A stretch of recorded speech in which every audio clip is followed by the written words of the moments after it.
प्रमेयों को सीखने के बाद अब हम एक्सरसाइज के प्रश्नों को सीखेंगे, उसको हल करना आप जानेंगे। Exercise 6.4 6.4 question number 1। क्वेश्चन देखते हैं। मान लीजिए त्रिभुज एबीसी समरूप त्रिभुज डीईएफ है और इनके क्षेत्रफल क्रमशः 64 cm स्क्वायर और 121 cm स्क्वायर है। ईएफ का मान दिया हुआ है तो बीसी का मान निकालना है। सबसे पहले तो ये समरूप त्रिभुज दिया हुआ है, समरूप त्रिभुज बना लेते हैं। एक त्रिभुज एबीसी और एक दूसरा त्रिभुज डीईएफ।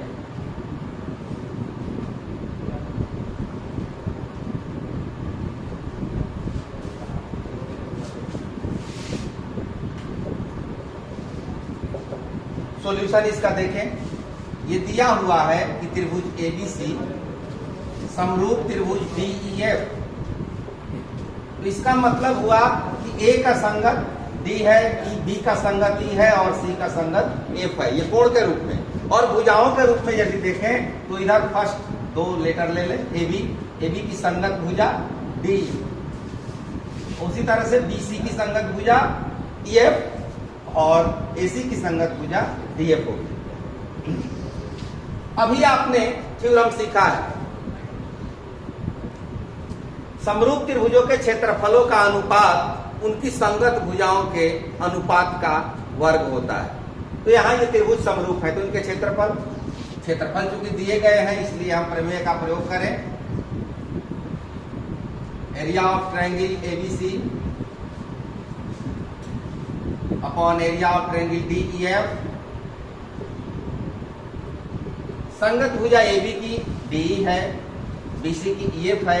यहां पर ईएफ और बीसी के बारे में ही हमें देखना है तो हम केवल एक ही भुजा खोलेंगे, BC by EF whole square. और इसमें से 3 वैल्यू दिया गया, ये दिया हुआ है 64, ये है 121, ये है 15.4, ये निकालना है।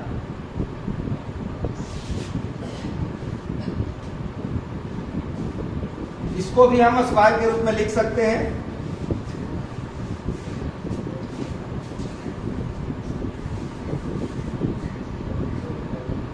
(15.4) अपॉन ईएफ 8/1 होल स्क्वायर 15/4 और ईएफ होल स्क्वायर।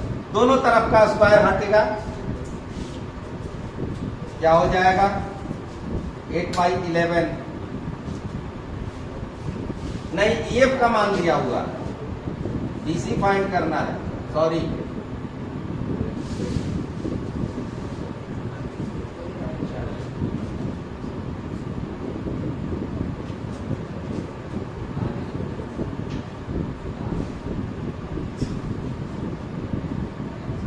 अब क्या होगा, क्रॉस मल्टीप्लीकेशन।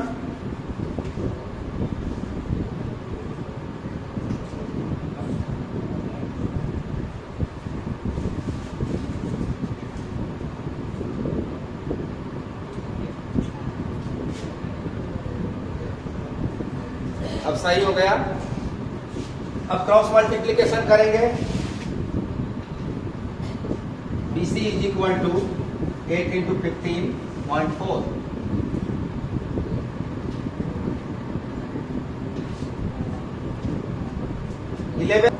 ग्यारह से कटाएंगे 1.4 और इसका जब मल्टीप्लीकेशन करेंगे 14 8 112।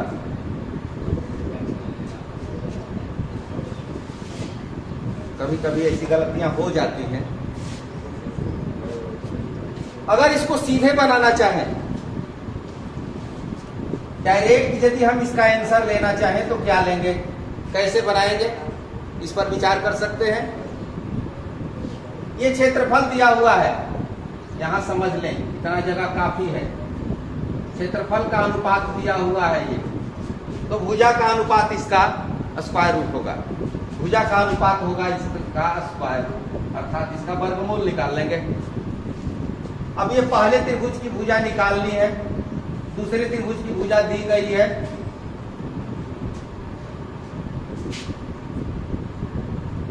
ये इसका अनुपात और इसका अनुपात बराबर होगा, अर्थात इसके बाद ये इक्वेशन मिलेगा। अगर सीधे बनाना चाहें तो इसके बाद ये मिलेगा। बड़ा ही महत्वपूर्ण प्रश्न, एक समलंब दिया हुआ है जिसमें AB पैरेलल BC है और इसके विकर्ण परस्पर O बिंदु पर कटते हैं, प्रतिच्छेद करते हैं।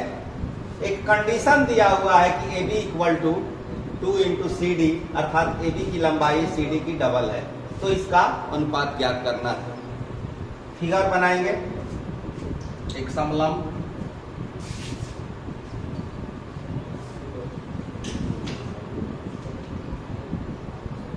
ये है AB और ये CD।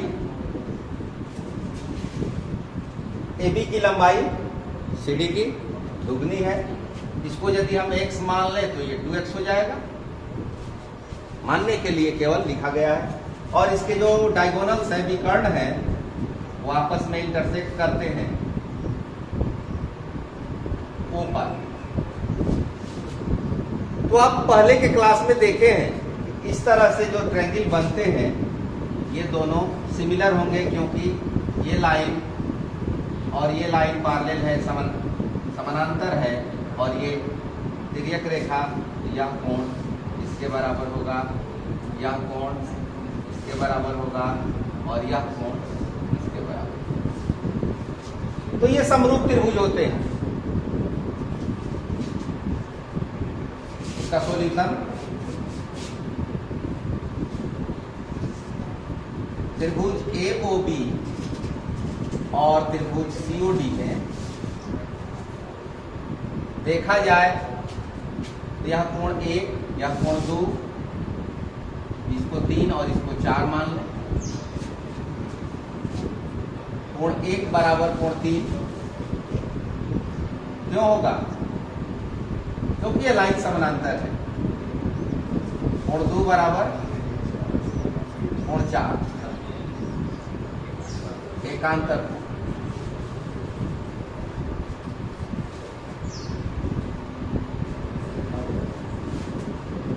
दो कोण मिल गए, तीसरे कोण को चाहे तो आप लिख सकते हैं और नहीं तो छोड़ सकते हैं।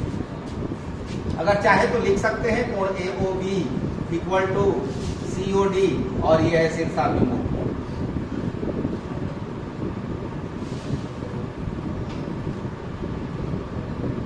जब तीनों लिखेंगे तो कोण कोण कोण समरूपता लिखेंगे।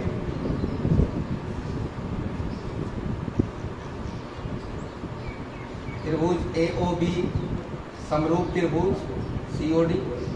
ये त्रिभुज समरूप हुआ। जब त्रिभुज समरूप हुआ तो क्या करेंगे? इसकी संगत भुजाओं का अनुपात इनके क्षेत्रफलों के अनुपात का स्क्वायर होगा। Area of AOB upon area of triangle COD। और यहां पर हमें कौन संगत भुजा लेनी है? AB और CD के बारे में,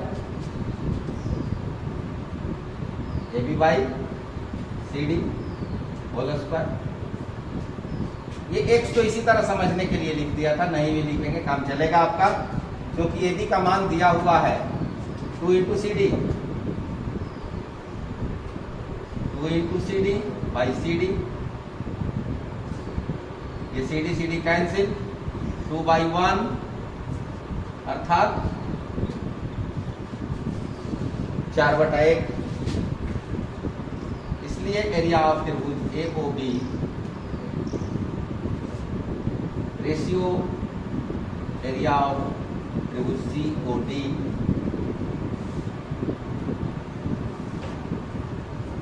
यह आपका सॉल्यूशन हुआ। यदि यह 2 अंक के लिए प्रश्न पूछे तो, अगर 1 अंक के लिए पूछे तो इसको कुछ नहीं करना है, आपको सीधे यहां पर देखना है। यहां पर भुजाओं का अनुपात क्या है? AB बाई 2 CD बाई 1, या AB by CD is equal to 2 by 1 हो जाएगा यहां से। तो भुजाओं का अनुपात 2/1 है, तो क्षेत्रफल का अनुपात इसका स्क्वायर हो जाएगा, अर्थात 4/1 हो जाएगा। इसलिए यदि 1 नंबर के लिए ये प्रश्न पूछे तो आपको इतना बनाने की जरूरत नहीं है, सीधे बस प्रश्न को पढ़िए और आंसर को चुन लीजिए। Dear students, good morning. Exercise 6.4 और हम लोग आज बनाएंगे इसमें क्वेश्चन नंबर 3, क्योंकि 2 तक बन चुका है। ये भी समरूप त्रिभुज से संबंधित प्रश्न, समरूपता लागू होगी, कहीं थेल्स प्रमेय लागू होगा, कहीं उसका कन्वर्स लागू करेंगे। जहाँ पर जैसी स्थिति होगी वैसे देखेंगे। यहाँ ये जो प्रश्न है ये चित्र भी बुक में दिया हुआ है, प्रश्न को पढ़ लेते हैं। आकृति 6.44 में एक ही आधार BC पर 2 त्रिभुज ABC और DBC बने हुए हैं। यदि AD BC को O पर प्रतिच्छेद करे तो दर्शाइए कि एरिया ऑफ त्रिभुज ABC अपॉन एरिया ऑफ त्रिभुज DBC is equal to AO by DO। यहाँ पर हमने फिगर जो लिया है वो बुक वाला फिगर नहीं लिया है। कारण है, बुक वाला फिगर इस तरह से दिया हुआ है।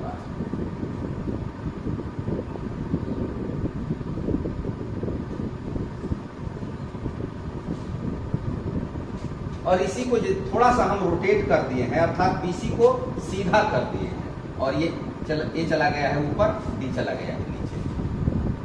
आपके दिमाग में हो सकता है कि ABCD बनाना है, लेकिन यहाँ पर ABCD नहीं ABDC बनाना है। इसलिए इस फिगर को थोड़ा सा हमने रोटेट कर दिया है ताकि समझने में आसानी हो। ठीक है, यहाँ पर ये प्रूफ करना है ट्रायंगल ABC और ट्रायंगल DBC का एरिया साइड AO और DO के रेशियो में। तो इसके लिए कंस्ट्रक्शन की आवश्यकता है। हमने कंस्ट्रक्शन खींचा है, यहाँ पर लंब डाला है परपेंडिकुलर A से BC पर AM और D से BC पर DN लंब डाला है। सॉल्यूशन इसका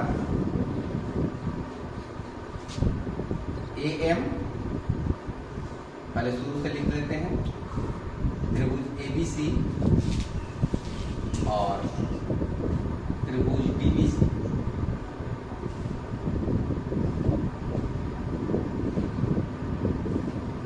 एक ही आधार BC पर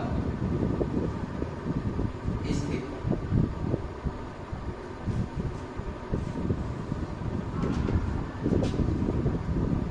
BD BC को, BD नहीं AD BC को O पर काटता या प्रतिच्छेद करता। A से लंब डाला AM परपेंडिकुलर BC और D से भी परपेंडिकुलर DN। ये जो R आप देख रहे हैं ऊपर, ये परपेंडिकुलर का अंतिम अक्षर लेटर R, ये सिंबल होता है परपेंडिकुलर का। लिख भी सकते हैं, उस R को छोड़ भी सकते हैं। अब इसको हमें लाना है, कैसे लाएंगे, क्योंकि एरिया से रिलेटेड है। तो area of triangle ABC upon area of triangle DBC। Use the formula, त्रिभुज का क्षेत्रफल 1/2, बेस आधार को BC ले, हाइट को ले ले ये AM। इसी तरह से नीचे आधार तो BC और हाइट DN। अब यहां पर हम क्या पाते हैं, ये 1/2 BC और BC तो कैंसिल हो जाएंगे। Area of triangle ABC upon area of triangle DBC is equal to AM by DN। अब ये AM बाई DN किसी तरह से इसके बराबर हो जाए तो हमारा काम पूरा हो जाए। AM और DN का अनुपात AO और DO के अनुपात के बराबर हो जाए। तो उसके लिए हम क्या करेंगे, इस चित्र पर दृष्टि रखें। AM ये है, DN A और AO DO, अर्थात ये दोनों ट्रायंगल यदि सिमिलर हो जाए, समरूप हो जाए, तो हमारा काम आसान हो जाए और पूरा भी हो जाए। तो त्रिभुज AMO और DNO को देखें। त्रिभुज AMO और DNO, इसमें क्या सिमिलरिटी है, क्या समानता है, क्या क्या बराबर है। तो ये 90 डिग्री तो दिखाई दे रहा है, साथ ही साथ ये वर्टिकली अपोजिट एंगल शीर्षाभिमुख कोण बराबर है। इसको लिख दें AMO इक्वल टू DNO और ये बराबर 90 डिग्री। साथ ही AOM और DON ये शीर्षाभिमुख कोण।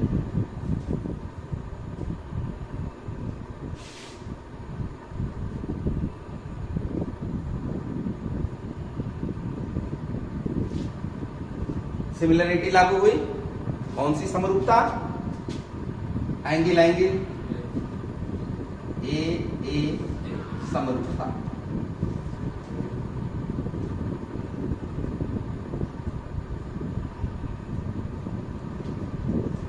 त्रिभुज AMO समरूप त्रिभुज DNO। तब समरूपता लागू हो चुकी है। यहाँ पर संगत भुजाएं समानुपाती होंगी। कोण, ये दोनों कोण बराबर है। इनकी सम्मुख भुजा ये है और इसकी सम्मुख भुजा ये है, तो इसका अनुपात AM/DN। अब ये कोण बराबर है, ये कोण बराबर है, तो इसकी सम्मुख भुजा AO और इसकी सम्मुख भुजा DO।